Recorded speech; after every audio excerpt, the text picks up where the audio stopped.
नांदेड़ जिला कलेक्टर के मार्फत माननीय अन्न और नागरिक पुरवठा मंत्री छगन भुजबल साहब को एक निवेदन दिया है, जिस पे हमने ये डिमांड की है कि 15 जून 2021 को सरकार ने एक जीआर निकाली थी, जिसके विरोध में हमने आज जो है इनको निवेदन किया है कि केंद्र सरकार के से जो योजना चलती है अन्न सुरक्षा, वो योजना के तहत जो है एपीएल के लोग जो है जिससे फ़ायदा उठाते हैं, तो उनमें एससी एसटी को जो है उसका डाटा कलेक्ट करने जा रही है सरकार। तो हम इसका कड़ा विरोध करते हैं कि सरकार ये इनका डाटा कलेक्ट क्यों कर रही, किस नीयत से कर रही है। क्या इन लोगों को राशन की प्रणाली से बाहर करेगी, या फिर वो लोग जो इससे फ़ायदा उठा रहे हैं, ये राशन सिस्टम से फ़ायदा उठा रहे हैं, क्या उन्हें बाहर कर दी।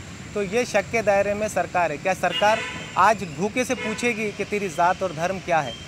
भूखे क्या जानते हैं? ना मंदिर को जानते हैं, ना मस्जिद को जानते हैं। जो भूखे पेट होते हैं वो सिर्फ निवालों को जानते हैं। Movement for piece and justice MPJ ये चाहती है कि आम लोगों को, शोषित, पीड़ित, वंचित, किसान हो या फिर दलित हो, ये सारे लोगों को जो है सामान्य अधिकार मिले, और यही कोशिश एमपीजे पूरे महाराष्ट्र भर में कर रही है।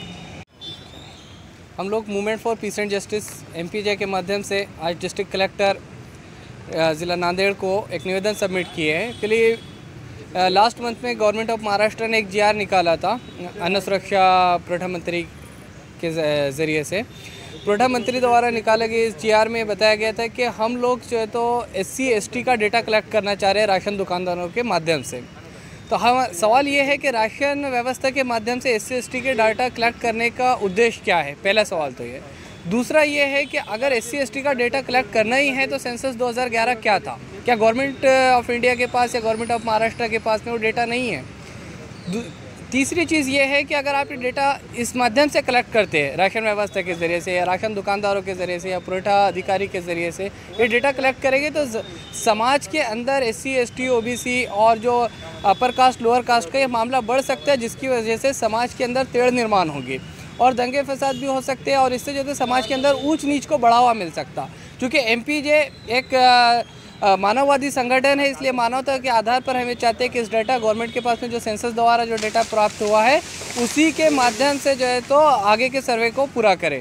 तो इसलिए एमपीजे महाराष्ट्र यानी movement for piece and justice Maharashtra ये डिमांड करती है महाराष्ट्र गवर्नमेंट से कि वो जल्द से जल्द उस जीआर को रद्द करे, स्थगित करे और इस फैसले को, इस निर्णय को वापस ले। वरना MPJ movement for piece and justice पूरे महाराष्ट्र में इसके खिलाफ धरने आंदोलन करेगा, प्रदर्शन करेगा और महाराष्ट्र सरकार का विरोध करेगा इसमें।